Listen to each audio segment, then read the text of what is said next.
평안들 하셨습니까? 오늘은 하나님께 싫어함을 당한 결과라는 제목으로 하나님의 말씀 나누고 기도하겠습니다. 여러분, 이전에 제가 한번 태국의 하얀 코끼리에 대한 내용을 가지고 말씀드린 적이 있는데요. 혹시 기억들 하고 계시는지 모르겠어요. 하얀 코끼리 여러분 보신 적 있습니까? 참 신기한 코끼리입니다. 태국에 이제 종종 하얀 코끼리가 이렇게 등장을 하는데요. 되게 이제 희귀해서 그런지 신성한 동물로 이렇게 이제 인정을 받습니다. 그래서인지 하얀 코끼리는 모두 왕실의 소유가 되고, 왕실의 소유인 만큼 왕의 권위와 복을 상징합니다. 그런데 이것은 보복의 수단으로도 사용이 됩니다. 어떻게 보복의 수단으로 사용하느냐? 왕이 마음에 들지 않는 신하, 좀 밉상, 좀 싫어하는 신하에게는 이 하얀 코끼리를 선물을 해주는 거예요. 그런데 문제는 뭐냐면 이 하얀 코끼리가 먹어치우는 양이 엄청나다는 것입니다. 그러니까 감당이 안 되는 거예요, 감당이. 그런데 왕이 선물한 코끼리가 되어 놓으니까 이걸 어떻게 처분을 못하는 것입니다. 그로 인해서 하얀 코끼리를 선물 받은 신하들 가운데 집안이 쫄딱 망한 그 신하가 한둘이 아니었다라는 것입니다. 그래서 이제 그 신하들이 집안이 쫄딱 망하고 나서야 안다라는 것이죠. 처음에 받을 때는 왕이 나를 이렇게 귀하게 여겨서 선물을 주는 줄 알고 이제 착각을 했다가 집이 쫄딱 망한 그 상태여서야 왕이 나를 싫어했구나, 요걸 깨닫게 된다라는 것입니다. 여러분, 신하가 왕에게 미움을 받으면 그 생명의 영광이 어디에 있겠어요? 여러분, 왕이 신하를 싫어하면 그 생명을 어떻게 하겠습니까? 오늘 여러분 본문에서 이스라엘 백성의 이제 모습이 그와 같은 모습이라고 할 수 있어요. 하나님을 거역하고 멸시한 이스라엘 백성에 대해서 하나님께서 벌을 내리시는데, 하나님께서 저들을 얼마나 싫어하고 계신지에 대한 모습이 그대로 나타나고 있어요. 여러분, 먼저 26절에서 28절 말씀을 보시면 하나님께서 모세와 아론에게 말씀을 하시는데, 자신에 대한 이스라엘 백성들의 이 원망을 내가 어느 때까지 내가 참아야 되겠느냐, 그렇게 말씀을 하십니다. 그러면서 자신에 대한 저들의 원망의 소리를 하나님께서 들으셨다, 그렇게 말씀을 하고 계세요. 여러분, 이 말씀을 보면 하나님께서 이스라엘 백성에 대하여서 얼마나 지체하고 계신가라는 부분을 우리가 좀 짐작해 볼 수 있어요. 여러분, 그럴만 하지 않습니까? 애굽에서부터 하나님께서 얼마나 그 백성 가운데 많은 기적들, 이적들, 능력들을 보여주셨습니까? 애굽에서 10가지 하나님의 능력을 보여주신 것뿐만 아니라 홍해 앞에서 우리가 다 물에 빠져 죽겠다라고 한 그 상황 가운데서 여러분, 그렇게 아우성 칠 때 하나님께서 홍해를 가르십니다. 그죠? 그래서 육지를 걷게 하셨단 말입니다. 그렇게 홍해에서 건져내고 목말라 죽겠다라고 하실 때 하나님께서 마라에서 그 쓴물을 단물로 바꾸어 주신 것을 우리가 보게 되고, 또 광야에 본격적으로 진입했을 때도 다시금 목말라 죽겠다라고 했을 때 하나님께서 반석에서 물을 내어서 그들로 하여금 마시게 만들었고, 또 배고프다 해서 하나님께서 하늘에서 만나를 내려주셨고, 고기 먹고 싶다 해서 하나님께서 메추라기를 그들 가운데 보내주셨고, 더울세라 추울세라 낮에는 구름 기둥으로 밤에는 불 기둥으로 저들을 덮어서 하나님께서 인도하셨고, 또 광야를 행진할 때 항상 하나님께서 3일 길을 앞서서 저들을 위해서 쉴 곳을 찾으셨던 그런 하나님 아니셨습니까? 그럼에도 불구하고 이스라엘 백성들은 끊임없이 하나님 앞에서 원망하고 불평했던 것이죠. 하나님께서 저들의 대장으로서 광야를 행진할 때 가장 여러분 힘든 일이 뭐였을까요? 모르긴 몰라도 하나님께서 하나님의 어떤 대적들, 원수들, 그들과 싸워서 그들을 물리치고 이기는 것보다 아마 이스라엘 백성의 저 원망과 불평을 헤치며 나가는 것이 더 힘들지 않았을까 그런 생각을 하게 되죠. 여러분, 그런 거로 이제 하나님께서 저들의 원망이 들린 대로 저들에게 행하겠다 그렇게 말씀합니다. 이스라엘 백성이 본격적으로 광야를 행진한 11장에서부터 여러분 강조하고 있는 내용 가운데 하나가 뭐냐 하면 하나님께서 그 백성의 원망을 계속해서 들으셨다라는 이 표현이에요. 하나님께서 계속 그 백성들이 하나님에 대하여 원망하는 소리를 듣고 계셨다에 대한 부분을 계속 강조하고 있는 것을 봐요. 그럼 여러분, 이게 무엇을 이야기하는 것입니까? 하나님은 우상이 절대 아니라는 거예요. 하나님은 살아계신 분이시다라는 것을 강조해서 말씀하고 있는 거예요. 하나님께서 살아계시다, 이게 굉장한 의미를 담고 있는 것인데요. 하나님이 살아계심으로 그 백성의 원망을 들으셨어요. 그러므로 여러분, 이 시점이 여러분 어떤 시점을 이야기하는 거예요? 하나님께서 그 약속의 땅을 보여주셨음에도 불구하고 하나님에 대하여 철저히 멸시하고 원망하고 있는 요 시점이죠. 가나안 땅을 정탐하고 왔음에도 불구하고 하나님을 멸시하고 하나님의 약속을 도무지 믿지 아니하고 원망하고 있는 이 시점. 그래서 하나님을 향하여 울고불고 원망을 돌리고 있는 이 시점에서 하나님께서 저들의 원망이 들린 대로 행하겠다 그렇게 말씀을 하고 계시는 거예요. 여러분, 이스라엘의 원망과 불평이 불러오고 있는 결과가 그러면 뭐냐? 여러분 보십시오. 어떤 결과를 불러옵니까? 하나님은 노하기를 더디하시는 분이시대, 그죠? 하나님께서 자신을 소개할 때 계속해서 그렇게 소개하셨어요. 모세가 하나님 앞에 중보의 기도를 드릴 때도 이 표현을 들고 하나님 앞에 기도했어요. 하나님은 노하기를 더디하신 분이셨는데 이스라엘 백성의 원망과 불평이 하나님의 노함을 불러와요. 노하기를 더디하시는 하나님의 그 노함을 멈추게 만들고, 더디게 하시는 그 성품을 멈추게 만들고 하나님의 노함을 불러오고 있다. 그리고 하나님은 또 어떤 분이라고 그랬어요? 하나님은 인자가 많으신 분이라고 그랬어요. 그런데 이스라엘의 원망과 불평이 오늘 무엇을 불러옵니까? 하나님의 그 많으신 인자를 잠시 멈추게 만드시고 하나님으로 하여금 회초리를 들도록 만들고 있다라는 것이에요. 29절부터 그 내용이 나오는데요.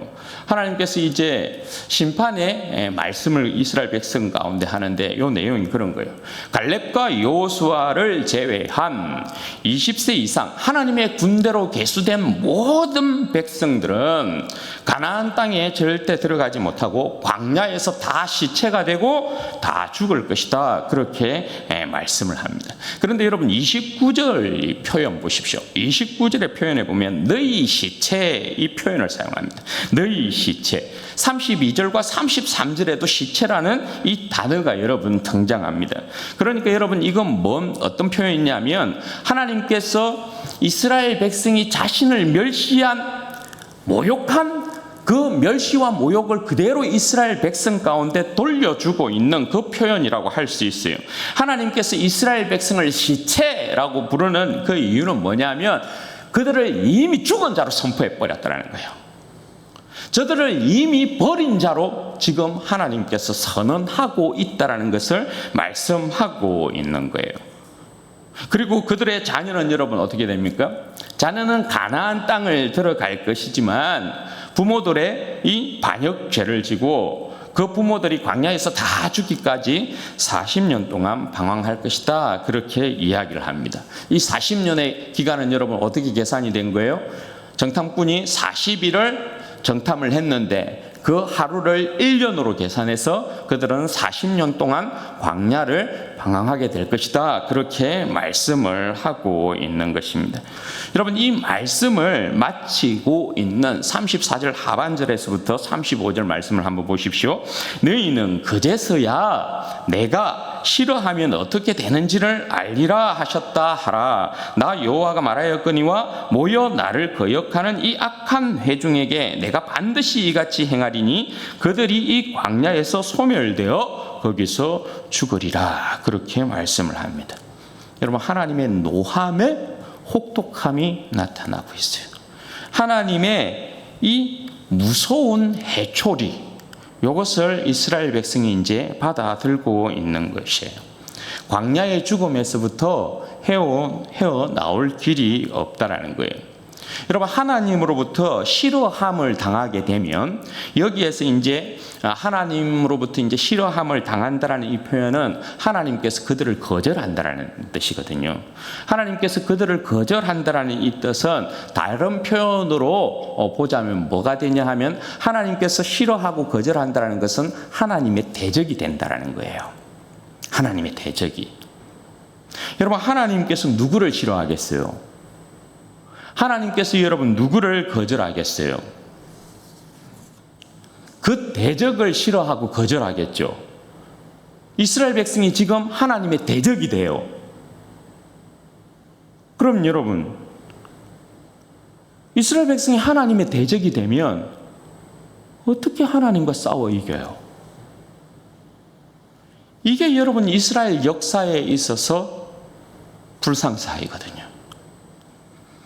하나님께서 저들의 편에 서서 저들을 기뻐하고 즐거워할 때에는 그 어떠한 세력도 이스라엘 백성을 이길 수가 없었어요. 애굽조차 그죠? 이스라엘 백성을 절대 이길 수 없었단 말입니다. 당대 최강인 애굽이 하나님 앞에 항복할 수밖에 없었단 말입니다. 이스라엘 백성을 보낼 수밖에 없었어요. 하나님께서 저들의 편이 되어서 저들을 기뻐하고 즐거워하셔서 저들을 구원하실 때는 그 어떤 세력도 저들을 이길 수 없었단 말입니다. 그런데 하나님께서 이스라엘을 대적으로 삼고 이스라엘이 하나님의 대적이 되어서 하나님과 싸우게 되면 여러분, 저들이 어떻게 하나님을 이깁니까? 저들에게 여러분 어떤 생명의 영광을 여러분 볼 수가 있겠어요?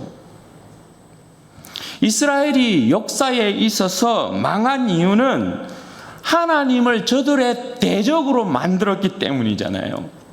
불순종으로 인해서 하나님께서 저들을 싫어했기 때문에 그런 거잖아요. 하나님의 기쁨이 아니고서는 이스라엘 백성의 결단코 여러분 생명과 영광이 없다라는 것이에요. 36절에서 38절의 말씀이 그 내용을 잘 보여주고 있어요. 하나님께서 기뻐하신 자와 하나님께서 싫어한 자의 운명이 갈려요. 여러분 보십시오. 모세의 보냄을 받고 땅을 정탐하고 돌아와서 그 땅을 악평하여 온 회중이 모세를 원망하게 한 사람, 곧 그 땅에 대하여 악평한 자들은 여호와 앞에서 어떻게 됐다고요? 재앙으로 죽었고, 그 땅을 정탐하러 갔던 사람들 중에서 오직 눈의 아들 여호수아와 여분네의 아들 갈렙은 생존하니라. 가나안 땅을 보고도, 그 땅을 보고 모세 앞에서 온 백성 앞에서 악평한 10명의 정탐꾼은 재앙으로 죽었다는 거예요. 재앙으로. 하나님께서 치셔서 죽었다는 거죠. 재앙이니까요. 저주받은 죽음인 것이죠. 그러나 하나님을 신뢰하고 약속의 눈으로 그 땅을 바라보고 하나님께서 우리를 기뻐하신다, 그 땅을 능히 우리가 취할 수 있다라고 했던 여호수아와 갈렙은 생존하고 결국은 가나안 땅을 유업으로 받게 돼요. 사랑하는 여러분, 이스라엘을 향한 하나님의 본심이 무엇이겠어요? 하나님께서 과연 이스라엘 백성들을 광야에서 다 죽이기 위해서 그들을 애굽 땅 가운데서 인도하셨을까요? 그게 여러분 아니죠. 하나님께서 여러분 이스라엘 백성들을 얼마나 사랑하셨습니까? 신명기 7장 6절에서 8절 보면 이런 표현이 나와요. 너는 여호와 내 하나님의 성민이라. 성민이라. 거룩한 백성이. 내 하나님 여호와께서 보세요. 지상 만민 중에서 너를 자기 기업의 백성으로 택하셨나니. 지상 만민 중에서 오직 유일하게 이스라엘 백성을 택하셨다.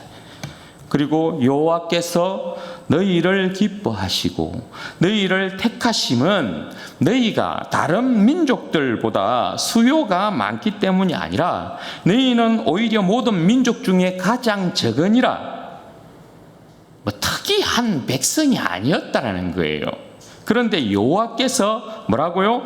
다만 너희를 사랑하심으로 말미암아 또는 너희 조상들에게 하신 맹세를 지키려 하심으로 말미암아 자기의 권능의 손으로 너희를 인도하여 내시되 너희를 그 종되었던 집에서 애굽 왕 바로의 손에서 속량하셨다.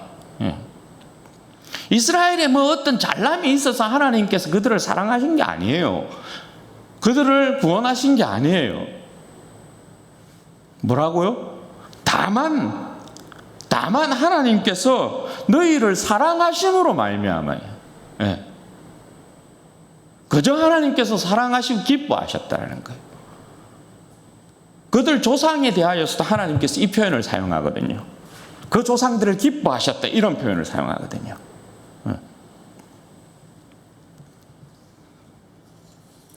여기에 여러분 또 다른 표현이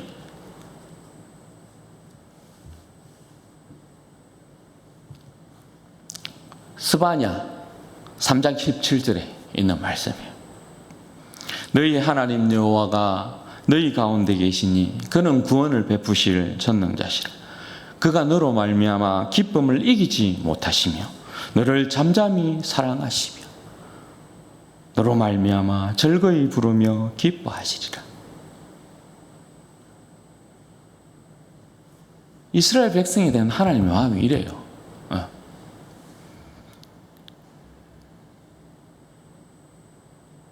너로 인하여서 기쁨을 이기지 못하여 하신다. 얼마나 좋으시길래. 우리가 자녀를 바라볼 때, 손주를 바라볼 때 이런 마음 아니에요. 기쁨을 이기지 못하여 하신다. 너를 잠잠히 사랑하시며. 아가스의 표현에 의하면 이 잠잠히 사랑한다는 이 표현이 뭐예요? 하나님께서 하나님께서 그 백성과의 사랑을 남녀의 사랑 관계로 표현하잖아요. 동산에다가 자기들만의 아름다운 그 동산, 그 외에 남자들이 사랑하는 여자를 위해 이벤트 할 때 놀이동산을 통째로 빌려가지고 돈 있는 사람들만 통째로 빌려가지고 거기서 막 놀고 막 자기들끼리 막 좋아하고 하는 그런 것처럼 동산에다 이렇게 딱 하나님께서 동산을 만들어 놓고 아담을 거기에 두시고 하나님께서 기뻐하고 즐거워하셨던 것처럼 그 누구에게도 개방하지 않아요. 잠잠히 사랑한다는 게 가슴에 딱 넣고 그렇게 사랑하고 그 누구에게도 내어주지 않아. 그렇게 사랑하신다는 거예요. 즐거이 부르며 기뻐하신다고. 이스라엘 백성을 향한 하나님의 마음이 이렇다는 거예요. 이게 여러분 스바냐 3장 17절의 말씀은 저는 개인적으로 이건 신약의 요한복음 3장 16절이다 이런 생각이 들거든요. 하나님이 세상을 이처럼 사랑하셔서 독생자를 주셨어요. 이스라엘 백성을 얼마나 하나님께서 기뻐하고 사랑하고 계시느냐. 그대로 그 마음이 이 문장에 그대로 여러분 나타나 있어요. 그러니까 여러분 하나님의 본심이라는 건 뭡니까? 모든 이스라엘 백성이 광야에 엎드러지는 시체가 아니고 여호수아와 갈렙처럼 하나님께서 그들을 위하여서 마련하신 젖과 꿀이 흐르는 땅, 약속의 땅, 그 가나안 땅에 다 들어가기를 원하시는 것이 하나님의 본심이에요.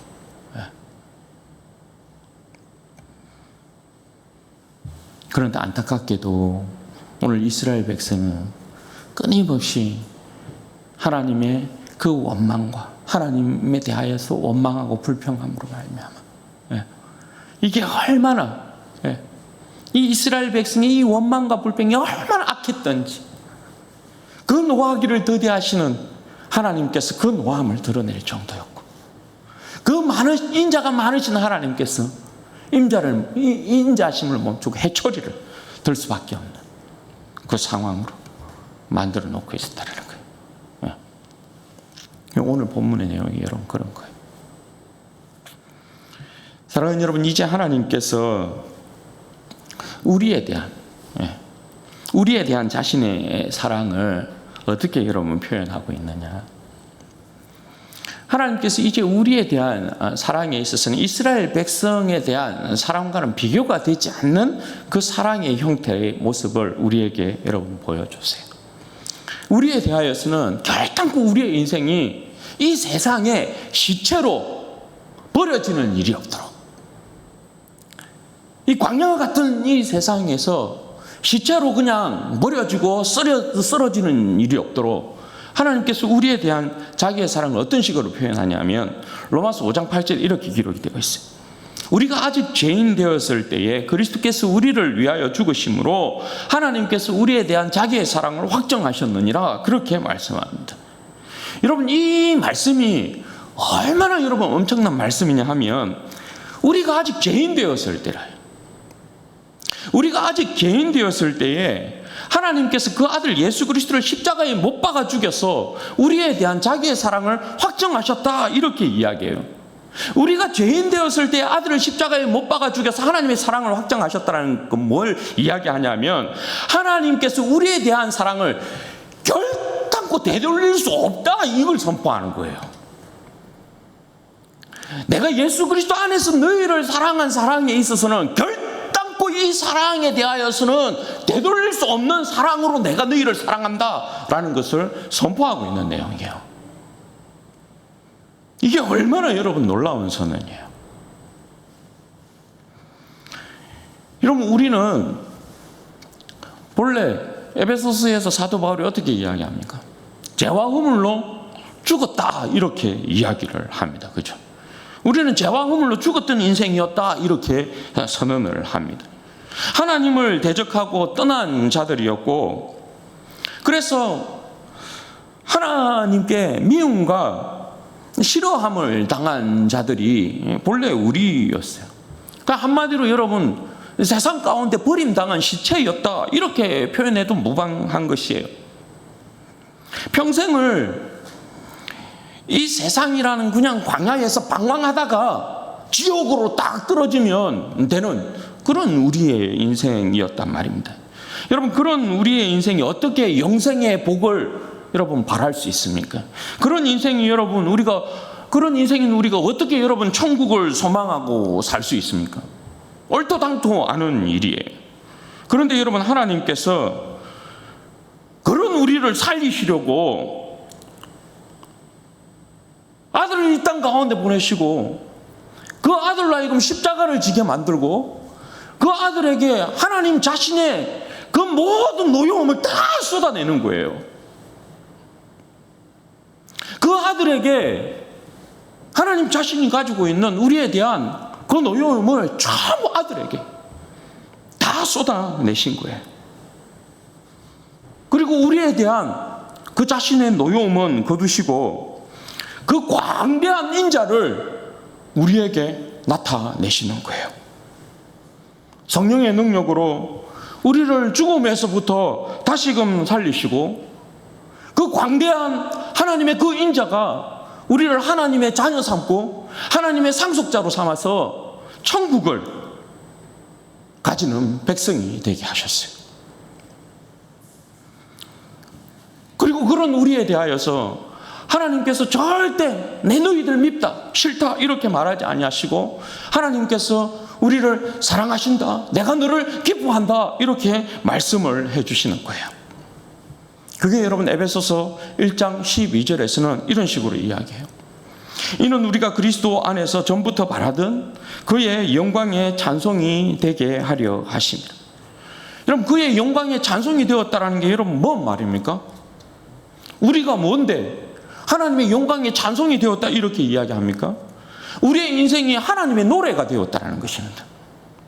우리의 인생 자체가 하나님의 영광이 되었다 이렇게 말씀을 하는 것입니다. 이전에는 하나님의 진노를 드러내는 인생이었다 하면, 이전에는 하나님의 심판을 보여주는 그냥 세상에 버려진 시체였다라고 보자면, 이제는 여러분 그리스도 예수 안에서는 여러분 우리가 하나님의 사랑을, 하나님의 영광을 전가하는 찬송이 되었다, 그렇게 말씀을 하는 것입니다. 그러므로 사랑하는 여러분, 이제 우리가 더 이상 옛 사람의 모습으로 살 수 없어요. 그죠? 죄와 허물로 죽었었던, 세상에 버려진 그 시체의 모습으로 살았던 그런 모습으로 다시 살 수 없단 말입니다. 그렇게 사는 것은 십자가의 원수로 사는 것이에요. 그것은 하나님을 적으로 돌려 세우고 하나님과 싸우는 어리석은 삶을 사는 것과 같아요. 십자가의 원수가 된다는 것은 옛 본성을 쫓아서 죄와 허물로 죽었던 그 모습 그대로를 산다는 것은 하나님을 적으로 돌려 세우고 하나님과 싸우며 살겠다는 거거든요. 그게 여러분 우리의 인생에 생명이 있습니까? 영광이 있습니까? 우리가 어떻게 하나님을 이깁니까?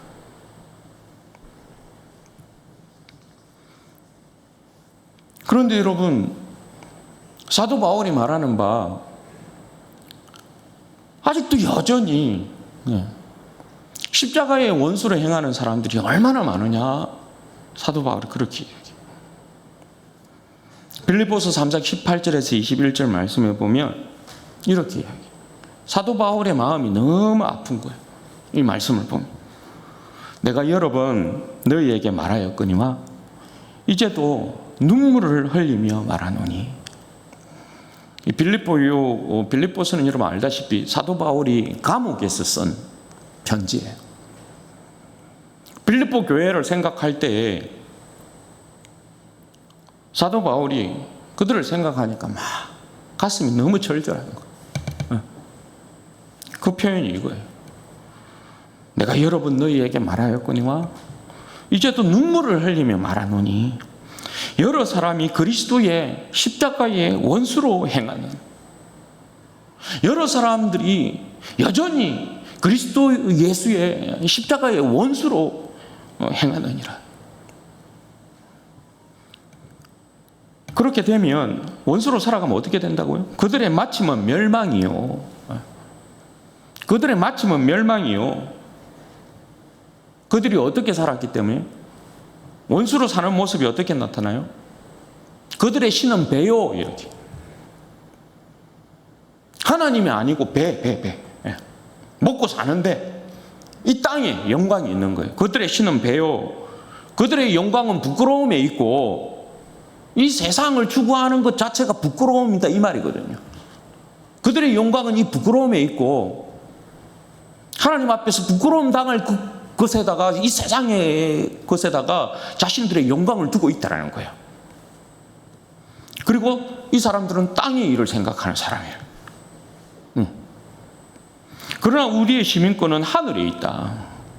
거기로부터 구원하는 자, 곧 주 예수 그리스도를 기다린다. 그는 만물을 자기에게 복종하게 하실 수 있는 자의 역사로 우리의 낮은 몸을 자기 영광의 몸의 형체와 같이 변하게 하실 것이다. 그렇게 이야기합니다. 여러분, 자신의 배를 신으로 삼고 땅의 일만 생각하며 살게 되면 어떻게 돼요? 다시 애굽으로 돌아가고 싶어 하는 것이죠. 그렇게 되는 거죠. 원망과 불평의 목소리가 하늘에 쌓이게 돼요. 그게 여러분 십자가의 원수로서의 삶이란 말입니다. 하나님께서 여러분 그걸 기뻐하시겠어요? 그렇게 살면 하나님께서 반드시 분명히 싫어하실 것이죠. 그런데 여러분, 그리스도 예수의 사람은 시민권이 어디에 있다고요? 하늘에 있다고요.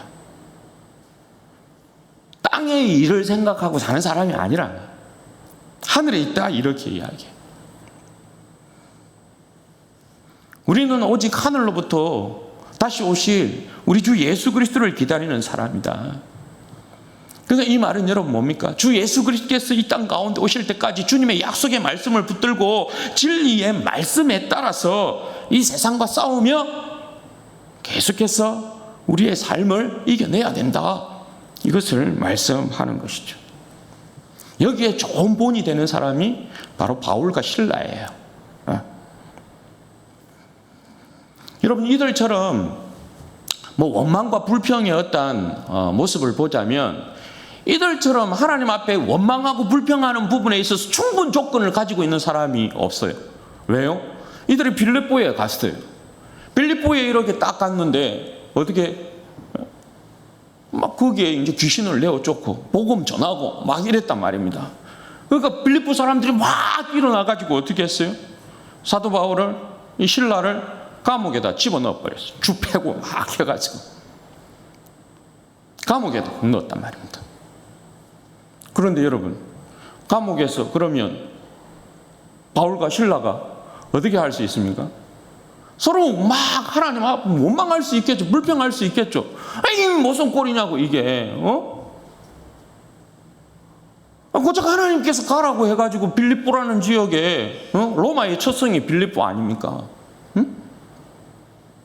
하나님이 가라고 해가지고 갔더니, 거기서 복음 전했더니, 귀신 내어 쫓고 복음 전하고 그랬더니 이 뭐냐고, 얻어 터지고 감옥에. 그냥 우리가 그때 아시아로 가는 거였는데, 그러면서 그러면 우리가 적어도 이 꼴은 안 당했을 거 아니냐, 그럴 수 있겠죠. 하나님, 이게 뭡니까? 그런데 여러분, 바울과 실라가 어떻게 했다는 겁니까? 감옥에서 하나님 찬송했다고.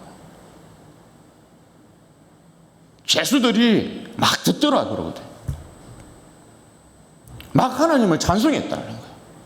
기도하고 하나님을 찬송했다는 거예요. 그럼 여러분, 어떤 역사가 일어났습니까? 옥문이 열리는 역사가 일어난 거예요. 옥문이 열리고, 막 간수들이 막 겁이 나가지고, 이 죄수들이 탈출했다 싶어가지고 막 자결을 하려고 하는데, 아니다, 우리 여기 있다. 그래서 간수가 여러분 어떻게 합니까? 바울과 실라를 자기 집으로 데려가잖아요. 그래서 그 간수도 구원받고 그 가중의 모든 식솔들도 구원을 받고, 하나님 큰 영광이 여러분 그곳에서 드러난다 아닙니까? 하나님이 여러분 이것을 기뻐한 것이죠. 그러니까 바울과 실라의 그 찬송을 하나님께서 기뻐하신 거죠. 원망하지 아니하고 불평하지 아니하고 그 상황 가운데서 하나님을 찬양하니까 하나님은 오히려 기적으로 역사를 하신 거예요. 여러분, 같은 광야라도 그죠? 원망하는 사람은 시체로 끝나고요, 찬송하는 사람은 하나님의 기적을 보고 하나님의 영광을 드러내는 것입니다. 하나님의 기쁨이 되는 사람은 바로 이런 사람들이에요. 하나님의 선하심을 믿어 의심치 않습니다. 어떤 상황, 어떤 환경이라도, 우리가 그게 참 약한데, 나에게 왜 이런 일이 일어났나, 어떤 상황, 어떤 환경에 처하게 되면 참 이 해석이 안 되는, 어떻게 해석해야 될지 참 난감한 상황들이 많거든요.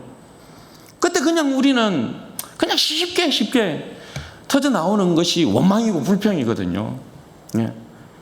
그런데 하나님의 기쁨이 되는 사람은 그 상황 가운데서도 어떻게 한다는 거예요?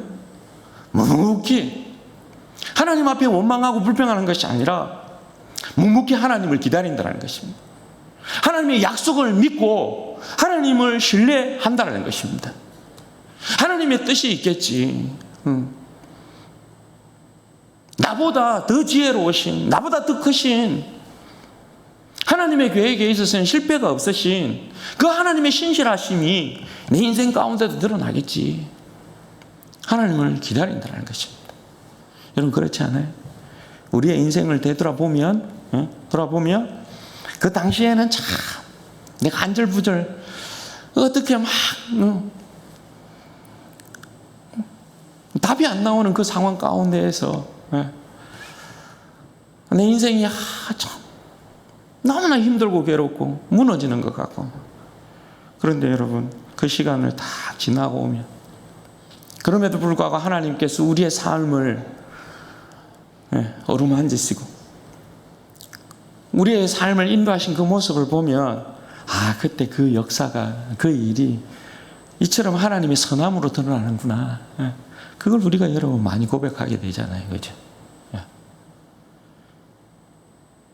하나님은 우리한테 선하신 분이라니까요.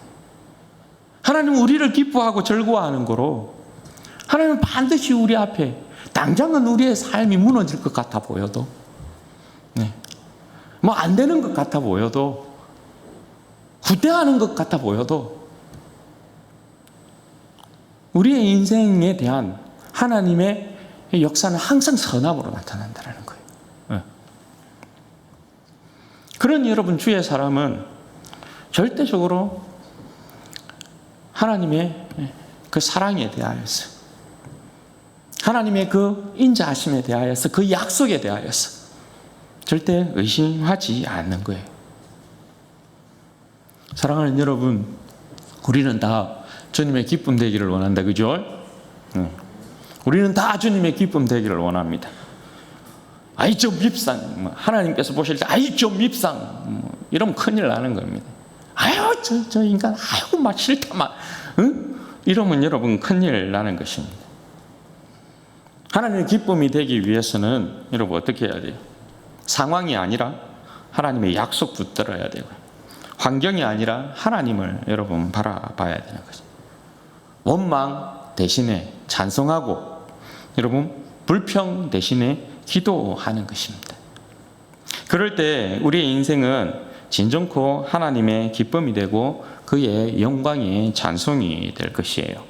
바라기는 우리 모든 성도들의 삶이 이 광야와 같은 세상에서 여러분 썰어져서 버려지는 그런 여러분 인생이 아니라 하나님의 기쁨으로, 하나님의 영광의 찬송으로 살다가 끝내 영원한 천국을 상속받는 우리 모든 성도들이 되시기를 주님의 이름으로 축원드립니다. 아멘. 같이 한번 기도하십시다. 여러분 이 시간에 기도할 때에 그렇게 기도하면 좋겠습니다. 여러분 우리는 하나님의 기뻐하심을 받은 자들이에요. 하나님께서 우리를 얼마나 사랑하는지 몰라요. 아들을 주시기까지 하나님께서 우리를 사랑하셨어요. 우리가 죄인 되었을 때 하나님께서 아들을 주심으로 말미암아 우리에 대한 자기의 사랑을 확정하셨다, 그렇게 말씀해요. 여러분 우리를 헐땅고 이길 자들이 없어요. 하나님이 우리 편이에요. 우리는 하나님의 약속만을 믿고 의지하고 하나님을 신뢰하고, 내 인생 가운데 우리 하나님의 선한 역사가, 하나님께서 반드시 인생을 이기게 하실 것입니다. 여러분 믿고 의지하면 결단코 우리의 인생 이 땅 가운데 무너질 일은 없는 것입니다. 여러분 우리가 하나님의 기쁨 되어지기를 원합니다. 하나님, 이 인생에 하나님의 기쁨과 영광 되어지기 위하여서 하나님 앞에서 하나님을 신실하게 의지하고 하나님의 약속 믿고 십자가의 그 사랑 믿고 의지하고 나아가는 인생 되어지게 하소서. 내 입술에 불평과 원망이 아니라 오히려 찬송과 기도가 주님 앞에 드려지는 복된 인생이 되어지도록 하나님 은혜와 복을 허락하여 주옵소서. 믿음 더하여 주옵소서. 우리 주여 한번 부르짖고 기도하십시다. 주여, 영광이 아버지 하나님, 복되시며 아버지 하나님